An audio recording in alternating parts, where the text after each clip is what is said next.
Haleluya, nshuti muvandimwe nkunda, ndagusuhuje cyane mu izina ry'umukiza wacu Yesu Kristo. Izina ry'Imana yacu nirihabwe icyubahiro. Reka nongere mbasuhuze cyane kandi mbifuriza kugira amahoro ya Kristo, kuko tutari duherukanye, twari tumaze iminsi, ariko reka dushimire Imana ko twongeye kubonana. Ni ukuri Imana yacu ihabwa icyubahiro, iradufashije cyane, itweretse yuko twitayeho igihe kirekire, kandi tweretse yuko yiringiye yuko twakora ibyo ishaka kugira ngo tubashe kugera ku rwego itwifuzaho. Ni ukuri Imana ibihimbarizwe.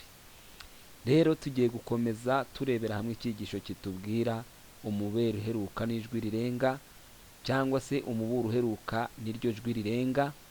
Reka rero mbere yuko dutangira iki cyigisho cyiza cyane dusenga Imana. Data twese Mana idukunda, turagushimye, tugushimiye ubuntu bwawe n'imbabazi zawe zitarondoreka, kandi ukaba ukomeje no kuzitugaragariza. Izina ryawe ryera nirihimbazwe. Ukomeje kutubaho iruhande muri iki gihe gisoza amateka y'isi, ukomeje kuturinda Satani, ukomeje kuturinda n'imigambi ye yifuzaga kuduhitana, ariko tugushimiye yuko waturinze, ubihimbarizwe. Rero tugiye kwiga ijambo ryawe, ngwino ubane natwe, dufashe kugira ngo turisobanukirwe biruseho, tutaryisobanuriye ubwacu ahubwo turisobanurirwe nawe, kuko ari wowe ushobora kudushoboza byose. Tubisabye twizeye Imana mu izina rya Yesu Umukiza, amena. Rero nshuti muvandimwe, nk'uko nabikubwiraga, tugiye gukomeza twigira hamwe aya magambo y'Imana. Ijambo ry'Imana ritubwira mu by'ukuri umuburo uheruka n'ijwi rirenga. Rero umuburo uheruka n'ijwi rirenga, abantu dukwiriye kubimenya kandi dukwiriye kubisobanukirwa neza, yuko mu by'ukuri umuburo uheruka buriya uriho kubera yuko ari n'ijwi rirenga, kandi byanga bikunze dukwiriye gutegera amatwi icyo utubwira, kuko nta wundi muburo uzongera kugera ku isi nyuma y'umuburo uheruka. Ikindi kintu rero kigaragara mwa bavandimwe mwe, Kristo ari hafi kandi agiye kugaruka vuba bidatinze. Ndasaba Imana kugira ngo ubwo agiye kugaruka, Imana idufashe kugira ngo tubashe kumva neza umugambi idufiteho. Duhereye ku isomo rero riboneka mu Byahishuwe 18, iritubwira ngo hanyuma y'ibyo mbona Marayika wundi amanuka ava mu ijuru, afite ubutware bukomeye, isi imurikirwa n'ubwiza bwe.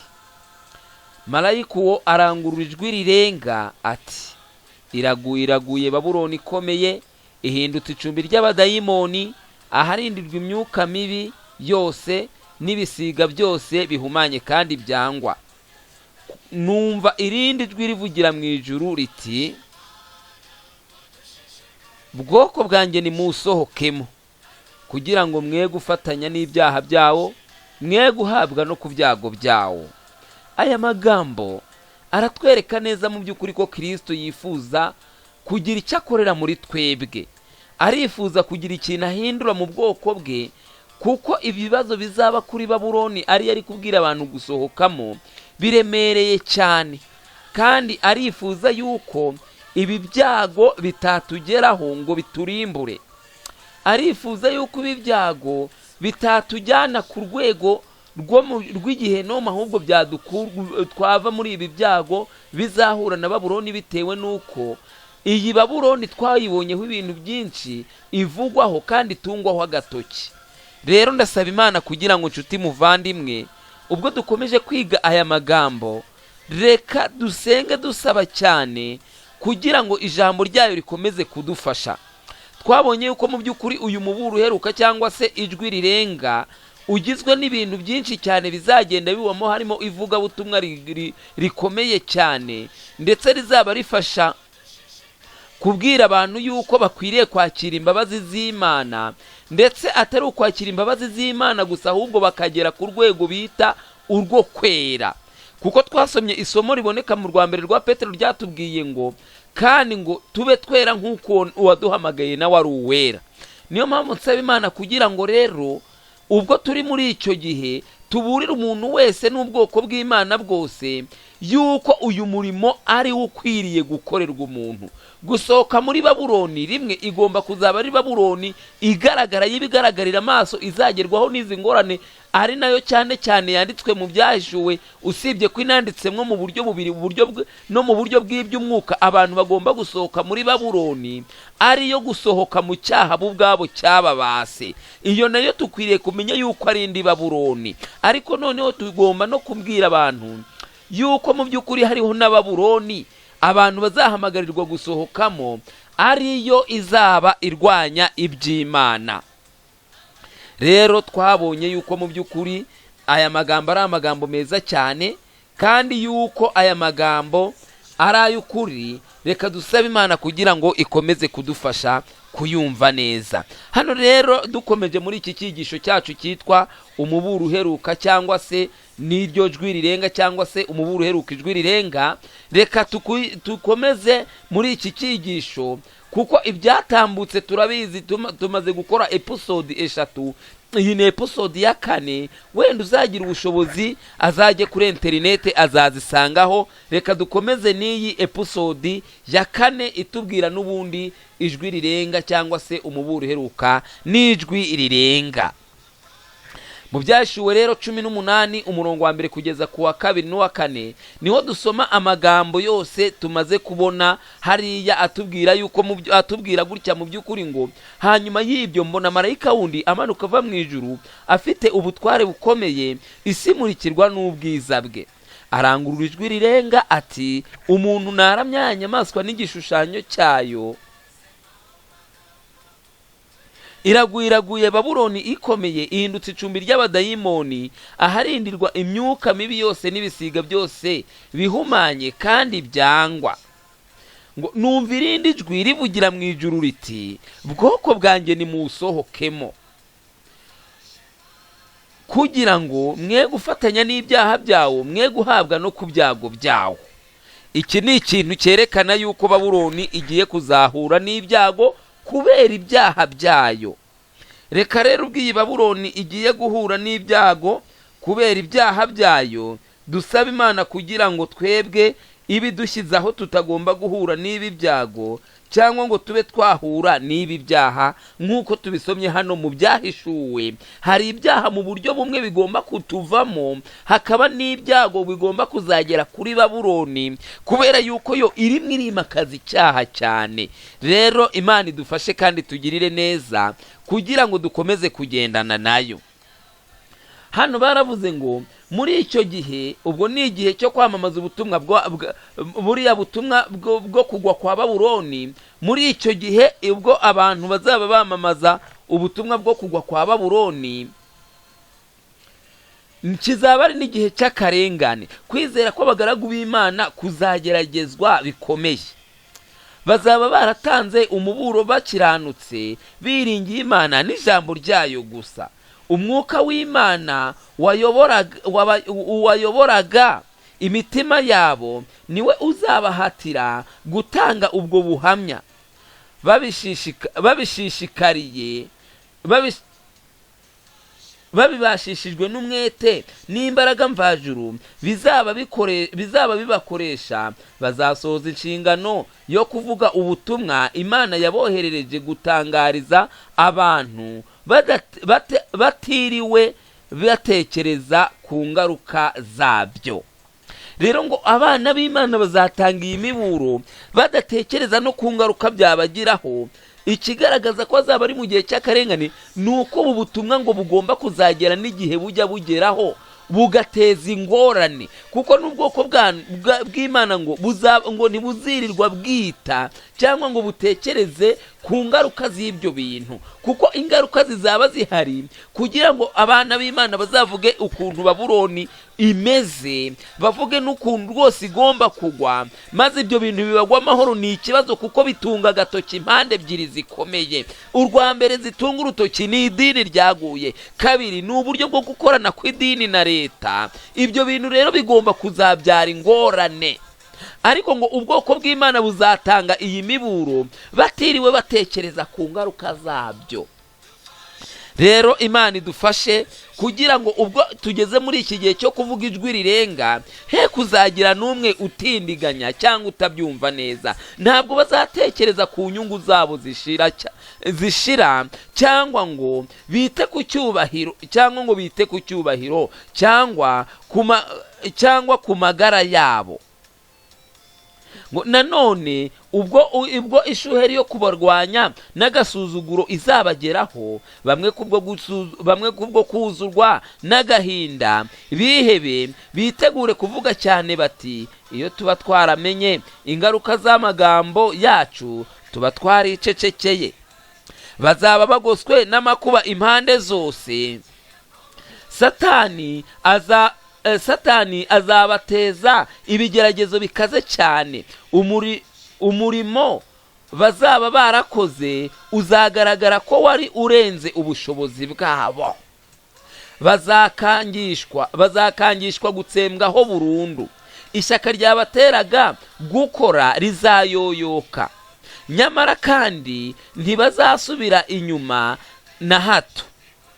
Nuko nibumva nta handi bategereje ubufasha, bazahungira kwishobora byose ngo abagirire imbabazi cyangwa se abongerera imbaraga izina ry'Imana rihambe bw'icyubahiro. Reka nkubwire nshuti muvandimwe yuko ngo abana b'Imana bazagera n'igihe bakabura aho bahungira, bazagera igihe bakabura aho bakihisha ibintu, bazagera igihe bakabura rwose na hatoya, bitewe n'uko kubarwanya ngo Satani azabateza ibigeragezo bikomeye cyane. Satani azateza abantu ibigeragezo bikomeye mu kwamamaza ubu butumwa buheruka, kandi ugira ngo ni ukubeshya ajya birebera no muri iyi minsi turimo, ajya birebera mu mateka y'igihe dusohoyemo. Ni igihe rwose bigaragara yuko koko ariko bigomba kumera. Reka nkubwire nshuti muvandimwe, ijambo ry'Imana ryerekana neza yuko ibi bintu ari ibintu bigiye gusohora vuba cyane, kandi ntabwo ryigeze ribeshya, kuko ryanatubwiye yuko tugomba no kubyigira ku mateka ndetse no ku mikorere y'ibihugu ndetse n'uburyo ibintu biba biri kugenda bibamo. Niyo mpamvu ngusaba nkwinginga kugira ngo ubwo iki gihe tugisohoyemo ube maso cyane. Baravuga ngo bazibuka ko amagambo bavuze atari ayabo, ahubwo ko yari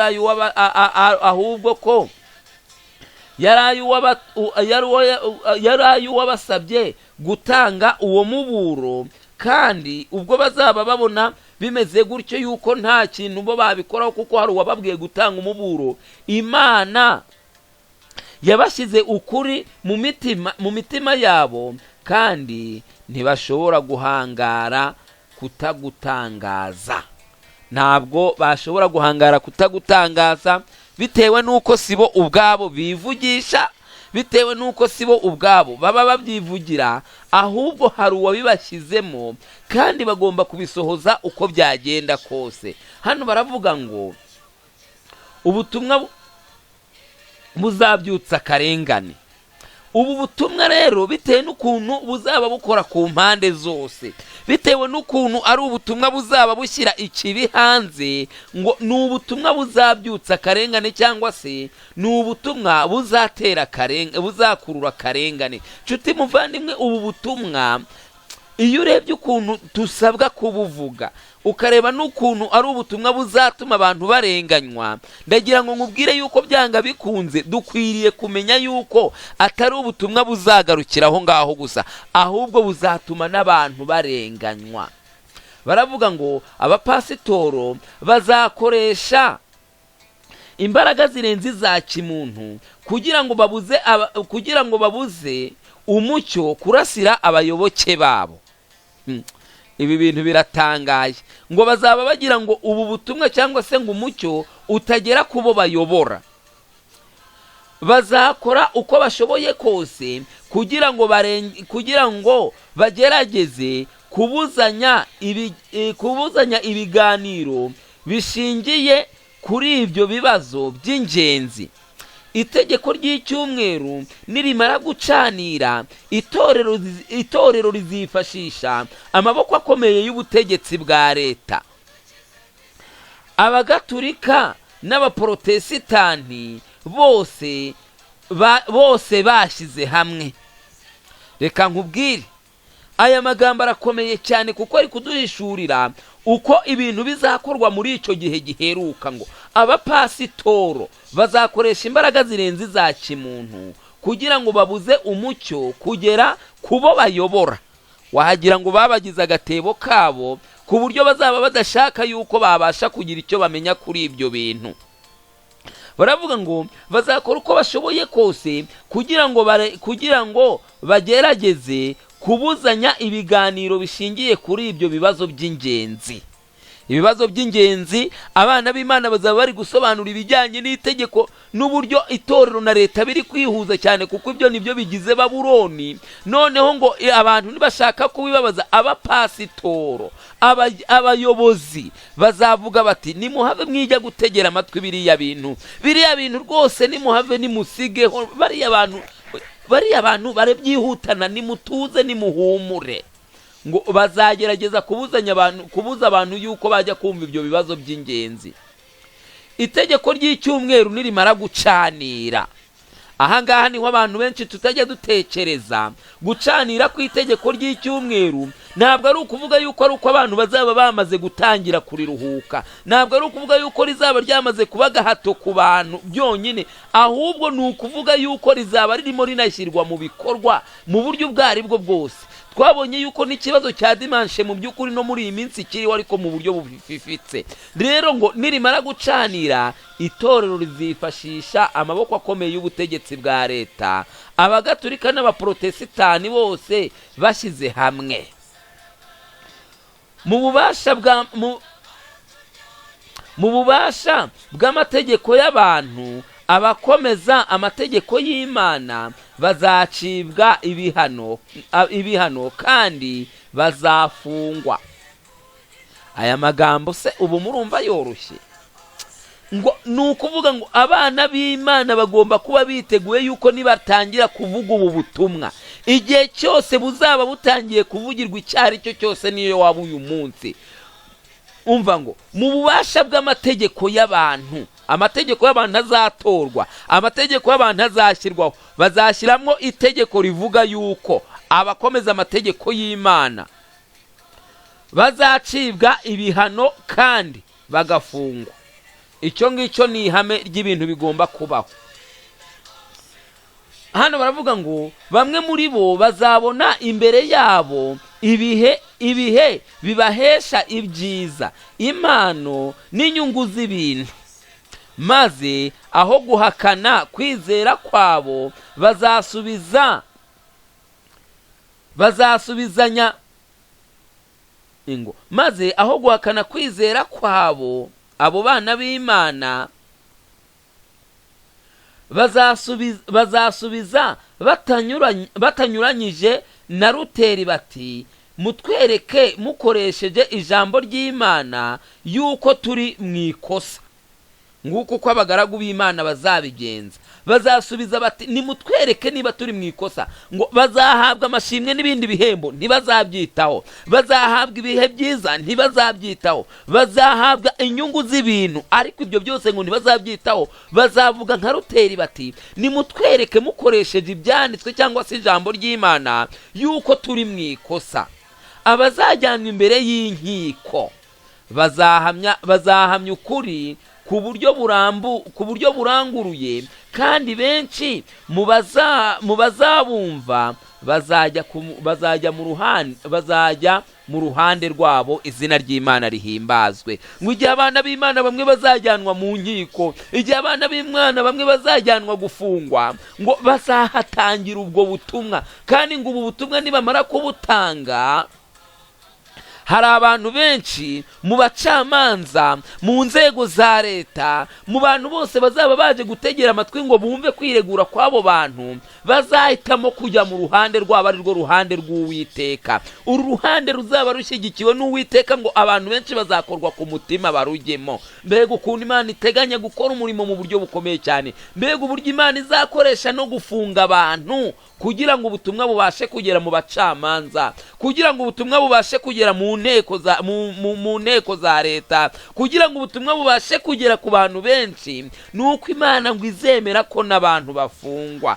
Ariko ngo bityo umucyo uzagera ku bantu ibihumbi n'ibihumbi byinshi bazaba batari kubona mu bundi buryo umwanya wo bazaba batari kubona mu bundi buryo umwanya wo kubwumva cyangwa se wo kumenya uwo mucyo. Rero ngo kiriya gihe kizaba ari igihe noneho abantu babasha kuwumva, kuko najya imbere y'umucamanza kabone n'uyo yajya y'uwo mucamanza tubahaga Imana yakoraga iminsi yose, noneho uyu muntu najya kwiregura uyu mucamanza azaba ateze amatwi. Ariko reka mbabwire ingorane bavandimwe, nuko ngo hari n'abandi bazabwanga. Ariko reka dukomeze twirebera uyu muburo uheruka cyangwa se Ijwirirenga uko rizaba riteye, kugira ngo wenda tuzagere kuko rizakora noneho ku mitima y'abantu, abo rizacira witeka n'abazaryakira.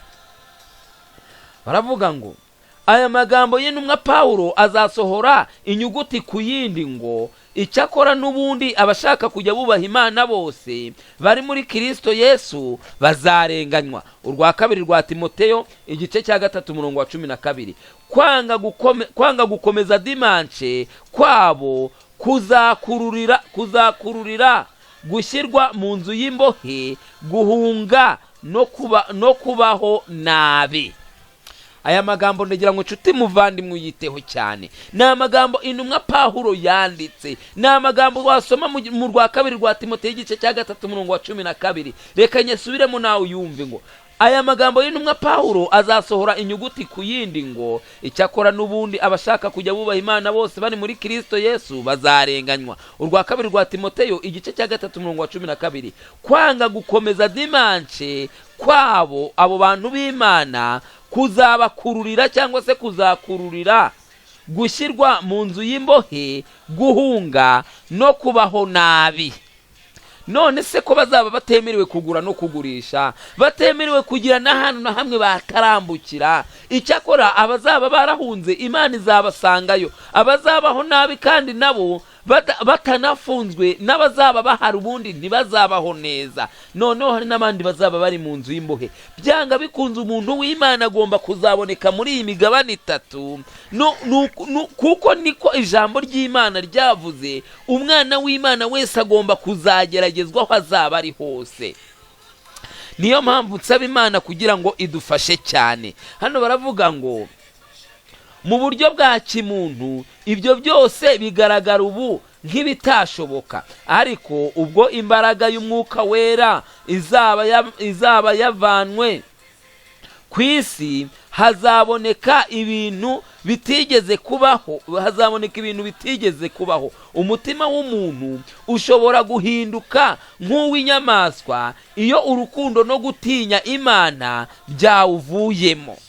Nshuti muvandimwe, ibi bintu dusomye kuri iyi ngingo bivuga ngo icyakora n'ubundi abashaka kujya bubaha Imana bari muri Kristo Yesu bazarenganywa, kuko ngo kwanga gukomeza dimanche kwabo kuzabakururira gushyirwa mu nzu y'imbohe, guhunga no kubaho nabi. Hano hirya baravuga ngo ibyo ngibyo ngo ubirebesheje amaso mu buryo bwa kimuntu bisa naho bitashoboka, ariko baratubwira ngo mu by'ukuri uko igihe mwuka wera azagenda akava mu bantu, abantu bagasigara batakiyoborwa na mwuka w'Imana, ngo hazaboneka ibintu bitigeze kubaho. Ngo umutima w'umuntu utakigira mwuka w'Imana ushobora guhinduka nk'uw'inyamaswa iyo urukundo no gutinya Imana byamaze kuwuvamo. Nshuti muvandimwe, ndakwingingira cyane kugira ngo ubwo mwuka w'Imana ari kugenda kurwa mu isi, wowe uba uri aha ngaha wumvira ijambo ry'Imana, ushaka gukira udashaka kurwana, kuko umwuka wera namara kuva mu bantu ngo imitima y'abantu izahinduka nk'iy'inyamaswa. Hano barakomeza baravuga ngo mbese ubutumwa buzateza akarengane buzabwirizwa bute kandi bubwiririzwa hehe? Mu by'ukuri iki ni ikibazo twese dukwiriye kwibaza. Ubundi ubu butumwa buzarinda guteza akarengane bubwirizwa ryari? Bubwiririzwa he? Bubwirizwa bute? Bubwiririzwa hehe? ndagira ngo twite kuri ibi bintu cyane. Igitabo bita Ivugabutumwa paji 538 ku ngingo ivuga ngo isi imurikiwe n'umucyo. Baranditse baravuga ngo hagaragaye abantu ibihumbi byinshi bagendaga basura abantu mu miryango yabo kandi bakabasomera ijambo ry'Imana. Imitima y'abantu yatsindwaga n'imbaraga ya Mwuka Wera kandi umwuka wo guhinduka nyakuri wabonekaga muri bo. Inzugi zari zikinguwe impande zose ngo ubutumwa bwamamazwe. Isi yasaga n'imurikiwe n'ububasha mvajuru. Mbese urumva ukuntu umurimo w'Imana uteye mu gihe giheruka, kuko ni umurimo utazaba ushingiye ku bintu amadini ibintu by'ivugabutumwa rikoresheje za mikoro, cyane ko leta zatangiye kubirwanya yuko ibintu byo gusakuriza abantu bitakirimo, ibintu bizaba bitakemera ibintu by'ibiterane, kizaba ari igihe umurimo w'Imana uzakorwa urugo ku rundi. Umurimo w'Imana uzakorwa abantu basura abantu mu miryango, kuko hano bavuze ngo hagaragara abantu ibihumbi byinshi bagendaga basura abantu mu miryango yabo ngo kandi bakabasomera ijambo ry'Imana. Imitima y'abantu yatsindwaga n'imbaraga ya Mwuka Wera kandi umwuka wo guhinduka nyakuri wabonekaga muri bo. Inzugi zari zikinguwe impande zose ngo ubutumwa bwamamazwe. Isi yasaga n'imurikiwe n'ububasha mvajuru. Ubu butumwa bugomba kuvugwa nta muntu uvuga yuko ari uburi hejuru, ahubwo ari bwo buri hejuru y'ibintu byose. Abantu bazaba bakoreshwa na Mwuka Wera aho gukoresha Mwuka Wera nk'uko twabonye yuko hari amagambo yanditswe akavuga ngo abantu bayobowe na Mwuka kandi bahora basenga bazumva bahatwa n'umwete mwinshi. Ntabwo rero ari abantu bazahata umwuka, ahubwo umwuka ni uzahata abantu. Ntabwo ari abantu bazahata abandi, ahubwo Mwuka Wera ni uzahata abantu. Niyo mpamvu ubu butumwa bitewe nuko nta muntu n'umwe ugenewe kubwitambika, ubu butumwa bitewe nuko nta muntu n'umwe wabasha kurwana nabwo ngo abutsinde cyangwa ngo abukome mu nkokora, buzahagurutsa ikintu bita karengane mu buryo buteye ubwoba. Baravuga ngo none se ni bande bazakora uwo murimo? Igitabo cy'Ibyaduka paje 205 na 206 haravuga ngo Imana izakoresha abantu bazadutungura. Niko iyo titire ihari ivuga. Akagingo ka 700 ingingo ya 741 iravuga ngo mureke mbabwire yuko Uwiteka azakora uyu murimo we uheruka mu buryo bunyuranyije cyane na gahunda isanzwe imenyerewe y'ibintu, kandi no mu buryo buzaba bunyuranije n'imigambi yose ya kimuntu. Nshuti muvandimwe, mwamfashije aya magambo ukayumva neza. Aya magambo aravuga ngo mureke mbabwire ko Uwiteka azakora uyu murimo we uheruka mu buryo bunyuranye cyane na gahunda isanzwe imenyerewe y'ibintu, kandi no mu buryo buzaba bunyuranije n'imigambi yose ya kimuntu. Imana izakora uyu murimo idakoze nk'uko byari bisanzwe. Ni mu buryo butari busanzwe bumenyerewe bw'ibintu. Ni mu buryo abantu batigeze batekereza ko ari bwo byakorwamo. Abantu bazaba bazi yuko byagakozwe mu buryo bo batekereza, ariko uyu murimo uzakorwa mu buryo abantu badatekereza yuko ari bwo uzakorwamo. Uyu munsi haba hariho gahunda nyinshi cyane zerekana uko abantu bagomba gukora umurimo, ariko iki gihe cyo kizaba gitandukanye n'uko umurimo ukorwa ubu ngubu. Nshuti muvandimwe, hano havuga ngo mureke mbabwire ko Uwiteka azakora uyu murimo we uheruka mu buryo bunyuranye cyane na gahunda isanzwe imenyerewe y'ibintu. Ntabwo ari nk'uko ibintu byari bimenyerewe, ahubwo ni muri gahunda inyuranye na gahunda isanzwe y'uko ibintu byari bimenyerewe, kandi no mu buryo buzaba bunyuranije n'imigambi yose ya kimuntu. Aya magambo ndagira ngo uyiteho cyane. Baravuga ngo hazabaho abantu bamwe bo muri twe bazahora bashaka kugenzura umurimo w'Imana no gutegeka ibigomba gukorwa byose mu gihe umurimo uzaba ujya mbere, uyobowe na marayika wiyunga kuri marayika wa gatatu mu butumwa bugomba guhabwa isi. Imana izakoresha inzira n'uburyo bizagaragaza ko ariyo ubwayo yifatiye ibintu mu biganza. Abakozi bazatangazwa n'uburyo bworoheje Imana izakoresha kugira ngo iteze imbere kandi irangize umurimo wayo wo gukiranuka. Nshuti muvandimwe, ndagira ngo nkubwire yuko n'ubundi abantu nk'abo bazakomeza kubaho, ngo hazabaho abantu bamwe bo muri twe bazashaka kugenzura umurimo no gutegeka ibigomba gukorwa byose mu gihe umurimo uzaba ujya mbere, kandi uyu murimo ukazaba uyobowe na marayika wiyunga kuri marayika wa gatatu. Marayika wa gatatu afite ubutumwa bwavuga, noneho akaza n'ubutumwa bwa marayika wundi wiyunga kuri marayika wa gatatu, ariko bose bavuga ikintu kimwe. Icyakora ikintu bizatandukaniraho ni imikorere. Imikorere ya marayika wa gatatu izaba ifite uko ikora, ariko abantu banagenzuraga bagashobora, ariko n'abantu bashoboraga gufatanya, bakavuga bati uyu nguyu arajya aha, uyu nguyu arajya aha, ndetse ukabona babishyizemo ingufu. Ariko noneho marayika wiyungaho we azaza atandukanye n'uko ibintu byari bisanzwe. Abantu bazakoreshwa na mwuka wera aho gukoresha mwuka wera, abantu aho gukoreshwa n'abandi bazakoreshwa na mwuka wera. Niyo mpamvu abantu bakwiriye gusobanukirwa yuko mu by'ukuri tugomba kugera igihe abana b'Imana bazakora bo ubwabo badakoreshejwe n'abantu.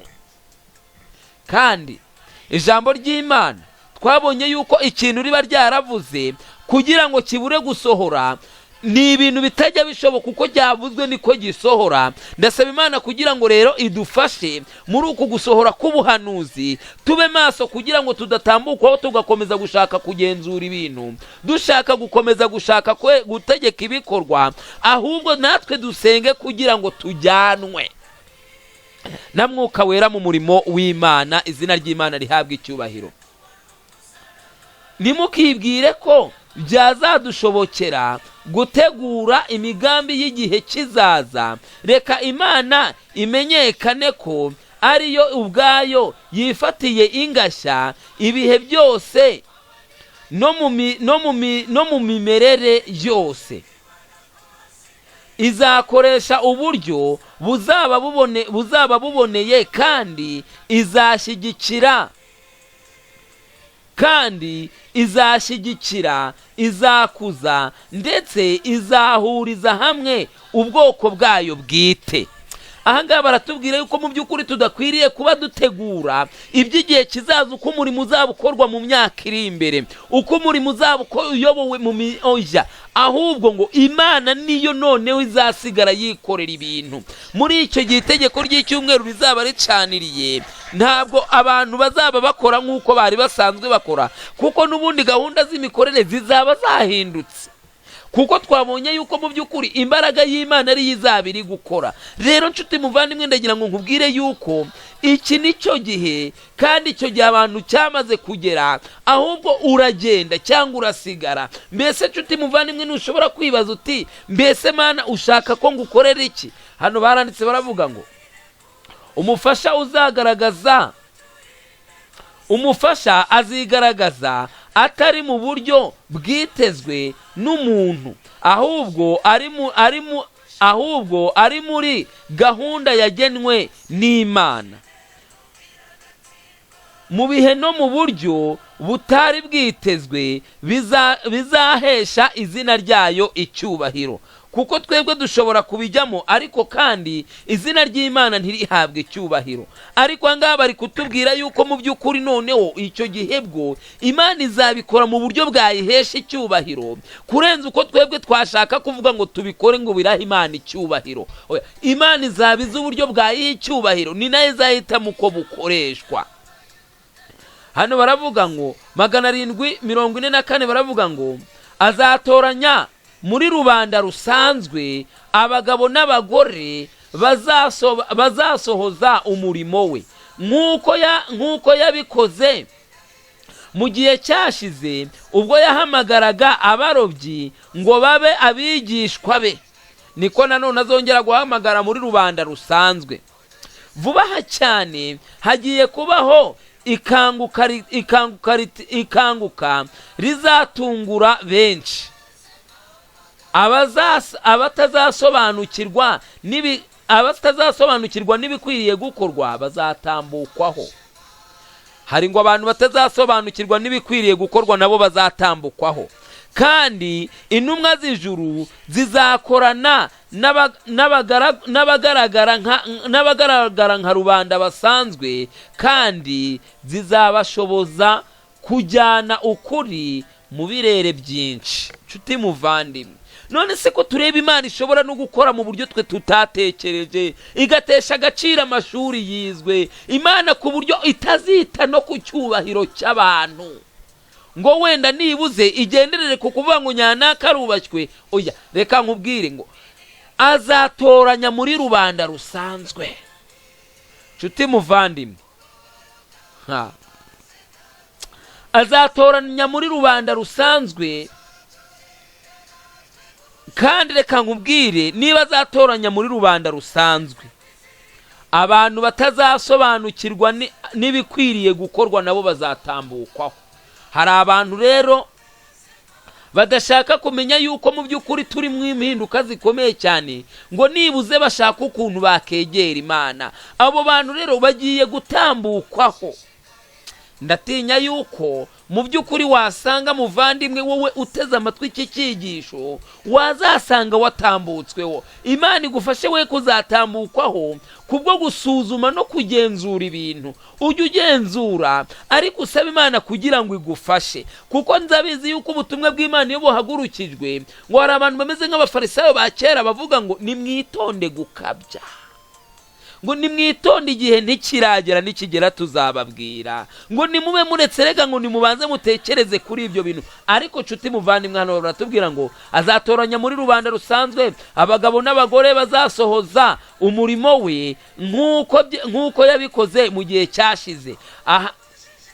Nk'uko yabikoze mu gihe cyashize ubwo yahamagaraga abarobyi ngo babe abigishwa be. Vuba cyane hagiye kubaho ikanguka rizatungura benshi.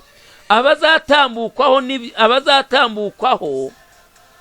abatazasobanukirwa bazatambukwaho, kandi intumwa z'ijuru zizakorana n'abagaragara nka rubanda rusanzwe, kandi zizabashoboza kujyana ubutumwa kujyana ukuri mu birere byinshi, cyangwa se ahantu henshi cyane, kuko Imana niyo izabikora. Abakozi bashobojwe n'Umwuka Wera nibo bazaba bakora umurimo we. Muri uwo murimo ukomeye uheruka, ni bake mu bakomeye bazawinjizwamo. Ijambo ry'Imana ryerekana yuko mu by'ukuri mu murimo uheruka w'ubutumwa bwa Marayika wundi, abantu bakeya bakomeye nibo bazawinjizwamo. Cyakoze niba ujya impaka n'inyandiko ibyo simbizi, ariko mu by'ukuri dusabwa kurambika icyubahiro hasi tukiha Imana. Ntibivuze kureka ibyo dufite dutunze gusa, ahubwo bivuze kurekura icyubahiro twishyizemo, kwigira bashyashya n'ibindi nk'ibyo, tukabishyira hasi tugashaka Imana. Ubu nibwo buryo bwonyine Imana izadukoresha, kuko ngo mu murimo ukomeye uheruka ni bake mu bakomeye Imana izakoresha cyangwa se bazawinjizwamo. Muri ibi bihe byacu Imana izakora umurimo ariko witezwe na bake. Aya magambo iyo uyasoma jya uyacaho uturongo, uvuga uti ibi bintu koko byagenda gutya byagenda bite, kuko ngo muri uyu murimo ukomeye uzakorwa ngo umva nta nubwo ari benshi bazaba bawurimo, ngo uyu murimo witezwe na bake. Abantu basenga, abantu bahora basenga bonyine nibo biteze ko uyu murimo ukorwa, abandi bose bari hanze yawo. Kandi ijambo ry'Imana rirakomeza rikatubwira ngo izashyira hejuru kandi yerereze bamwe bo muri twe bazaba barigishijwe bazaba barigishijwe n'isigwa ry'umwuka wayo kuruta inyigisho kurusha inyigisho z'inyuma bakuye mu bigo by'amashuri y'ubuhanga. Inyigisho z'inyuma bakuye mu bigo by'amashuri y'ubuhanga, reka nkubwire yuko hari byinshi biba byigwa mu mashuri ariko bidatuma abantu begera Imana. Ariko ibi byose bizaba byakuweho, abantu bazaba bagomba gushaka Imana gusa. Abantu bashaka Imana gusa nibo bazaba bemerewe kujya muri uyu murimo uheruka. Nshuti, ndagusaba kugira ngo nawe uyu murimo ubonekemo. Ibyo bigo ntibigomba gusuzugurwa cyangwa ngo bicirweho iteka. Nibyo rwose byashyizweho n'Imana, ariko ntibishobora gutanga ubumenyi bundi butari ubwo hanze. Ni hanze y'iki? Hanze y'iby'Imana. Bo bagomba kugeraho ibyo bigisha, ariko ntabwo bagomba kugera ku rwego Mwuka Wera azigishaho abantu, kuko Mwuka w'Imana we azigisha abantu mu buryo butandukanye nuko aba bantu bo bazaba bigisha. None nshuti muvandimwe, ngo Imana izagaragaza ko itsindishiriza ku bantu bapfa bize cyane kandi bibwira ko ari ingenzi. Rero Imana yo izagaragaza yuko mu by'ukuri aho ihanze amaso atari ku mashuri twize, ahubwo ihanze amaso cyane ku mutima w'umuntu. Imitima y'abantu bashakana umwete umucyo kandi bakakirana umunezero ukuri, umunezero buri murasire w'umucyo w'Imana bahawe n'ijambo ryayo ryera. Bene abo bonyine nibo bazahabwa umucyo. Imitima niyo Imana izifashisha ngo ihishurire umucyo n'imbaraga bizamurikishiriza isi ubwiza bwayo. Nshuti muvandimwe, imitima y'abantu bashakana umwete umucyo kandi bakakirana umunezero buri murasire w'umucyo w'Imana, abo ngabo nibo bonyine bazongera guhabwa n'umucyo uheruka. Niba uzi yuko nta muhati ugira, niba uzi ko nta mwete ugira, ndagira ngo nkubwire yuko ibyawe biraharindimuka. Urasabwa kugira umwete kugira ngo nawe ubone umugabane muri uyu murimo w'Ijwirirenga. Aravuga ngo abakozi bazarushaho kugira ubushobozi, ariko ari uko basizwe Mwuka w'Imana kuruta imyitozo yo mu bigo by'amashuri. Abantu bizera kandi basenga bazasunikirwa kujya mbere buzuye umwete wera, bamamaza amagambo bahawe n'Imana. Mbese urumva ukuntu Imana izakoresha abantu atari kwa kundi twatekerezaga yuko Imana izabakoresha. Imana izakoresha n'abantu batize. 749 aravuga ngo abakira Kristo nk'umukiza wabo bwite nibo bonyine bazashobora guhagarara mwigeragezwa n'urubanza byo muri iyi minsi iheruka. Ndetse n'abigishwa b'injiji bakomejwe no kwizera kuruta amakemwa muri Kristo, bakomejwe no kwizera kutagira amakemwa muri Kristo, bazashobozwa guhangana n'ishidikanya n'ibigeragezo bishobora gushyirwa imbere yabo n'abatizera. Banashobozwe gukoza isoni ibitekerezo bisa n'ibifite ishusho y'ibya kinyoma. Nshuti muvandimwe, ndagira ngo nkubwire yuko abana b'Imana bagomba kuzaba barageze ku rwego batsindana buri kintu cyose, ku buryo bizagaragara yuko abana b'Imana bo ubwabo ari bo bibereye mu murimo w'Imana, kandi bikazagaragara ko Imana ariyo yabahaye uwo murimo. aravuga ngo umwami Yesu azaha abigishwa be ururimi n'ubwenge abanzi babo batazashobora guhangana nabyo, abatashoboraga kunesha uburiganya bwa Satani bakoresheje intekerezo zabo bazajyana ubuhamya buzatesha umutwe abo bantu biringiraga ko bize cyane. Hano baravuga ngo abatashoboraga kunesha uburiganya bwa Satani bakoresheje intekerezo zabo bazajyana ubwo buhamya buzatesha umutwe abo abantu biringiraga ko bize cyane. Ariko nimutekereze yuko nyine umuntu nk'uwo nguwo utaranize nawe ubwe ngo azahabwa ubushobozi bwo kuba yahagarara imbere y'umucamanza akamubwira ubutumwa, agahagarara imbere ya pasitoro wanze kubwakira neza nawe akamubwira ubwo butumwa. Mbese ushobora kumva uburemere bw'ibi bintu bizaba biri muri ubu butumwa, ku buryo n'aba bantu biringiraga ko bize cyane, ibyo bize cyane bizagera igihe biteshwa agaciro kubera ubwenge n'ubuhanga Imana izaha abagaragu bayo. Amagambo azasohoka mu minwa